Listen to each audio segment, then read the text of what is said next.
Today we are living off the land.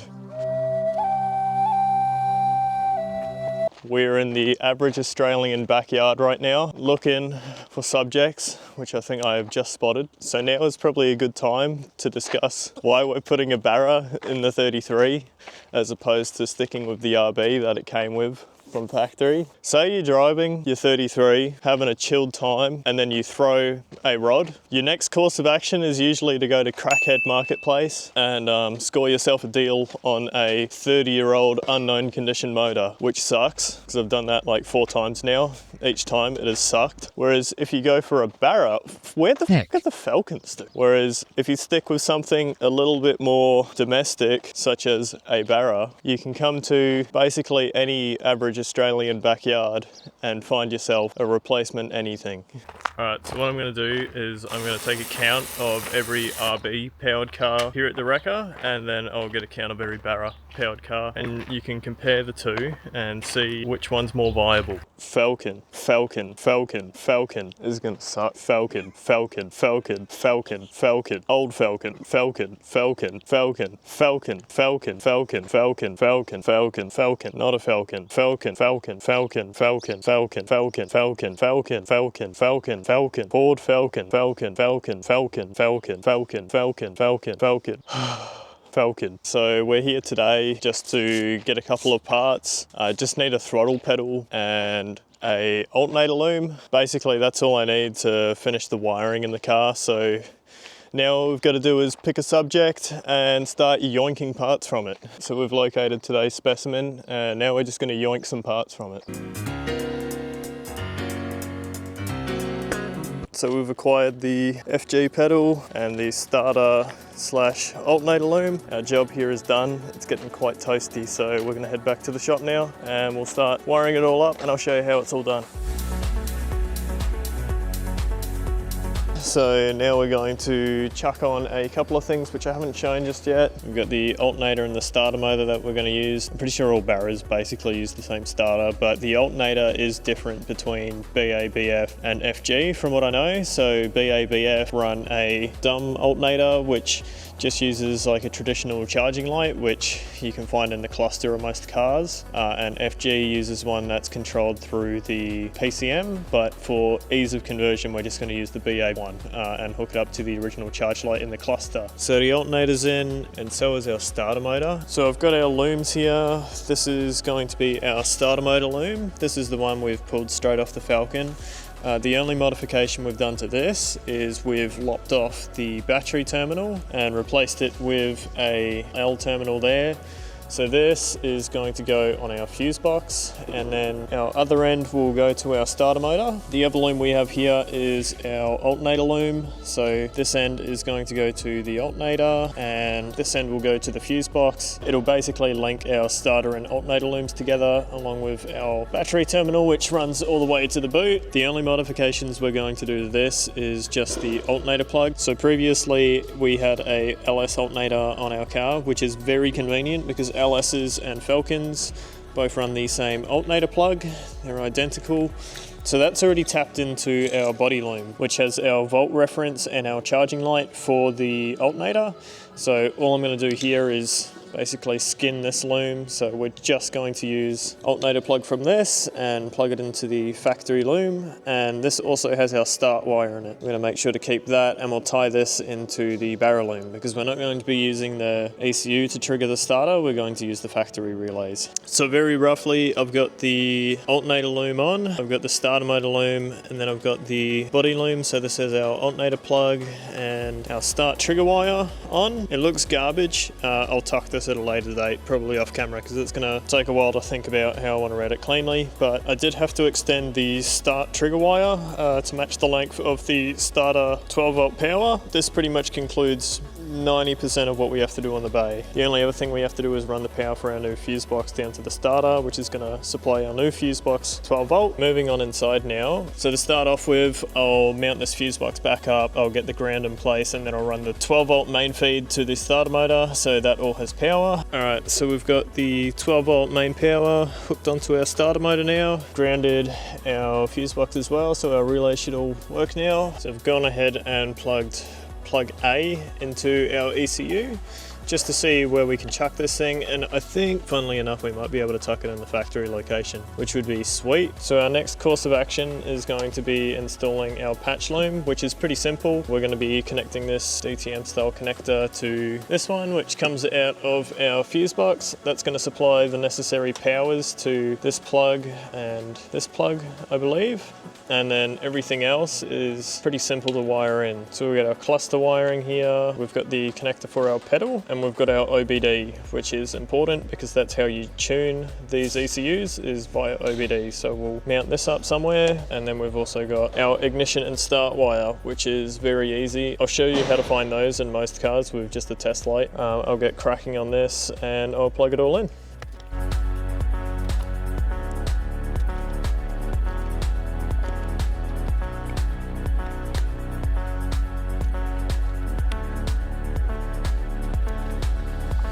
Alright, so we're just underneath the steering column, or behind it, and we can see this is our ignition loom. This car previously had an alarm in it, so it's all a bit butchered, but you'll have two looms typically that come out of a column, or one if it's like a modern car and it's all CAN bus. But for us, we've got this one which goes to our clock spring, and that's like our airbag, indicators, everything else. But the one we're interested in for this conversion is this, which is the ignition loom, which comes straight out the back of the key barrel. Now in this, you're going to have a 12-volt main, you're going to have an ignition, accessories, a start wire, and probably a ground in there too. The ones we need for the conversion are the start wire and the ignition. Easiest way to figure out which one's which is by using a test light. This has a clamp which goes to ground. Basically what you're going to do is put the key in the ignition, and then one by one you're going to probe the wires, trying to find which one turns on for the accessories, or the on, or the starter. In our case, the starter and the ignition is what we're going to find out. I think roughly I remember which one's which. It's always good to double check and not just blindly wire things in. So that's what we're going to do now, and we'll get the start and ignition feed all hooked up.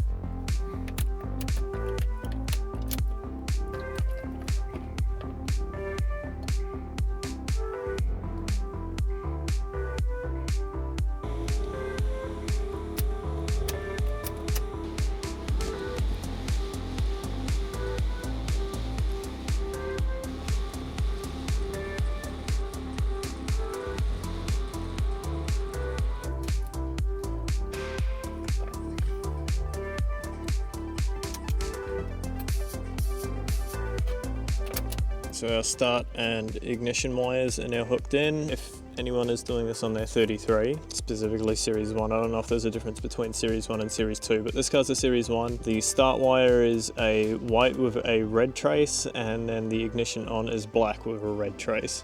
So those were super simple to find anyway, but that's all wired in. I have plugged in the pedal because I'm really curious to see if I turn the ignition on and push this down, if our throttle body moves. So if that moves, I know I'm in the right direction, and I know I've done it right so far. So we'll give that a crack.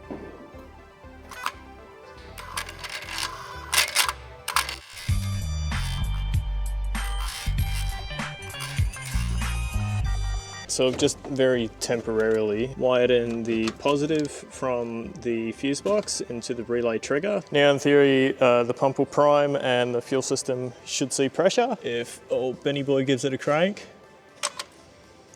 Oh, look at that. No leaks that I can see. Are you playing with the pedal? It's very stiff. Look at that. It's quite loud. I guess that's what you get for a BA Falcon throttle body. So that's pretty much all the wiring done for today anyway. I still need to chuck the cluster in this thing, so I'll return back to do that, but pretty good. The throttle works, fuel pumps work. The only thing really stopping this from running right now is putting a flywheel on it and then lines on the turbo. So that's gonna be pretty soon, I think, the first start, maybe next episode even. So getting kind of hyped to hear it start up for the first time. One eternity later. Well, it's been about 3 weeks since I filmed anything on the car. Nothing's changed, it's still the exact same as where I left off pretty much. Had a job come through, which was really cool, and I couldn't pass it up. We twin turboed a Dodge Viper, which was fun. So now that that's all done, we can move back onto this thing. So today we're going to install the power tune dash into the car, but this is a very straightforward install. All this requires is power and ground and our CAN bus high and low. I don't really want to go through the effort of figuring out how to get the power tune to read the fuel level sender signal. So I'm just going to retain the factory dash here, mount the power tune probably over to the side a little bit so we can still read our fuel gauge. Once it's in, I'll show you the settings on the power tune you need to run in order for it to display all the signals.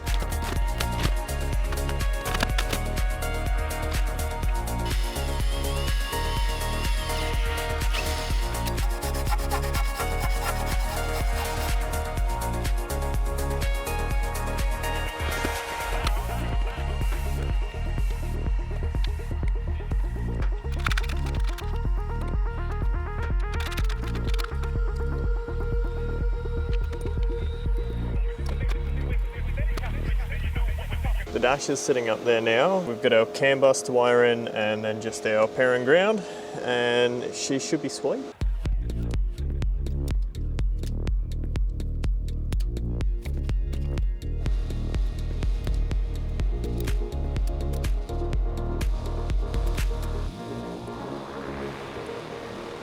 We've got the power tune just sitting there at the moment. I'm probably just gonna double side tape it in or make up some brackets for it. But for the time being, it's just sitting there. It's actually pretty sturdy with everything in. We've got the GPS receiver thingy sitting on the dash. I don't think I'm gonna win any awards for cable management, but it's all in there. So if we turn it on, hopefully the car's got enough juice for this. So you can see mine's already reading water temp and oil temp. And if we flick over to another display with TPS, so we've got that reading too, which means that our CAN settings are correct. So what you'll need to do if you've just put one on your Falcon or converted car is you'll go to startup, and for me I'm using the FG Mark 1 because I've got an FG Mark 1 ECU. That should be preset to 500 kilobits per second. I've got my speed source set to GPS because we got the module, and then you'll hit apply and it'll reboot the ECU. If you're running OBD in like an actual Falcon, you'll run the OBD polling and so on and so forth. It basically just depends what ECU you're running. I'm running a FG Mark 1 ECU, so that's the setting we've got. But as we can see, everything's all working. Happy days. I forgot to mention as well, the accelerator pedal's mounted with just the bracket from RB Factory. Alright, so I think our job here is done. We can flick the ignition on, we can hear the throttle working. The dash comes on, it is slow. I didn't end up going too hard with the starter and the alternator wiring. We have the loom we've added just here, coming out of our fuse box terminal.